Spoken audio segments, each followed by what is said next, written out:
a live performance of the cantata by Vivaldi, El Hombre di Sospetto, performed by the Stanford Baroque Ensemble, and my guest this morning, Randall Wong, who will be performing this coming Thursday, April 9th, with the Pocket Opera in their production of Handel's Ariodante at the new Waterfront Theater. And this is not the first time that you've sung Handel with the Pocket Opera. You did a performance of Teseo last year. Teseo was last year. The year before that, it was Agrippina and Atalanta, and the year before, it was Julius Caesar. So this is my 5th Pocket production. Has that been an enjoyable experience? Oh yeah, it's great fun because Donald is, of course, a delight to work with and very funny. And it's a chance to do these works that would never be done otherwise, because just the financial realities of putting on opera, and then Baroque opera at that, just prohibit doing much in the way of anything. And the Pocket Opera productions find some of the best singers in the Bay Area, that including yourself, of course. You brought one of your recordings of Handel. What is this that we're going to hear now? This is an aria from Acci, Galatea e Polifemo, and this is with the San Francisco Baroque Arts Ensemble, and it's not the same thing as Handel's Acis and Galatea, which is, of course, the well-known English pastoral. This is a 1708 version of the same story, but in Italian, written while he was in Italy, and there are a few kinks to it, of course, as one would expect that the hero is a soprano, that's Acci, the shepherd, and the nymph Galatea is a contralto. So it's a little bit of reversal here. And this is the aria where Acci's been hit on the head by a boulder and is dying, and his blood is seeping out of his wounds.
the aria from Handel's Aci Galatea e Polifemo, performed by the San Francisco Baroque Arts Ensemble, and my guest this morning, male soprano Randall Wong, who will be performing this Thursday with the pocket opera in Ariodante by Handel, which is not really one of the more well-known Handel operas, but it is a very beautiful one. Well, it's one of the more well-known of the lesser-known.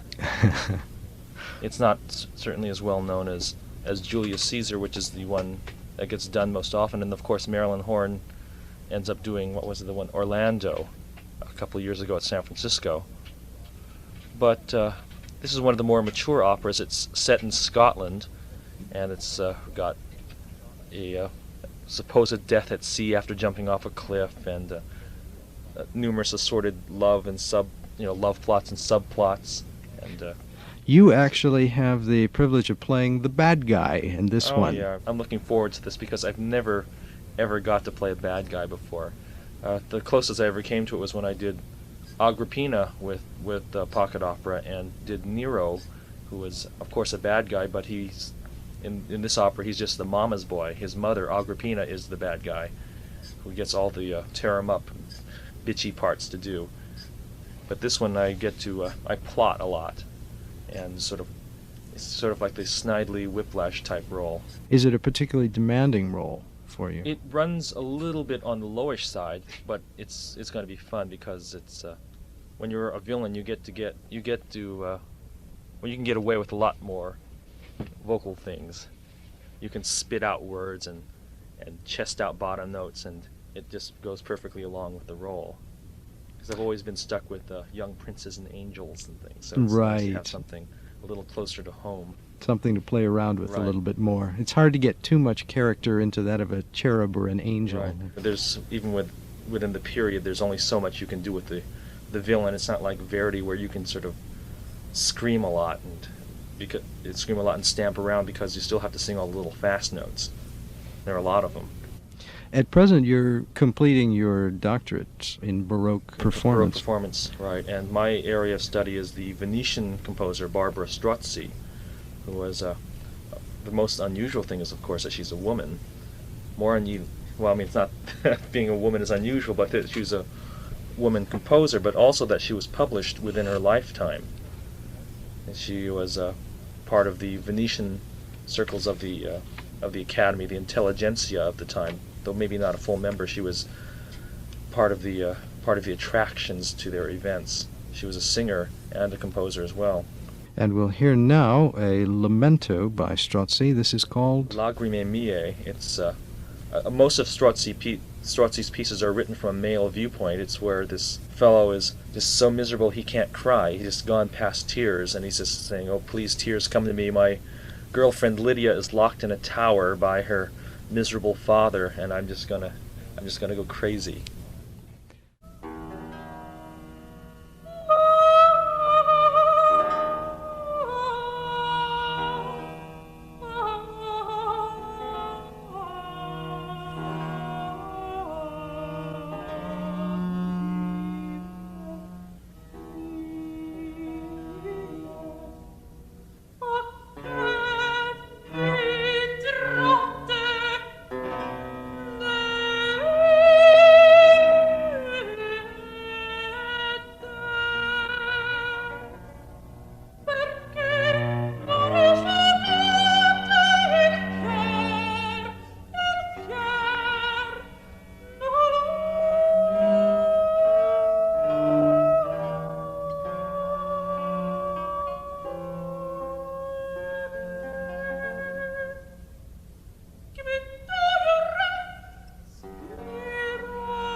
You've been listening to two works performed by my guest this morning, male soprano Randall Wong. First of all, we heard the Lagrime Mie, a lamento by Barbara Strozzi, and that followed by the aria Der Danken wir die Freude from the Masonic cantata by Mozart.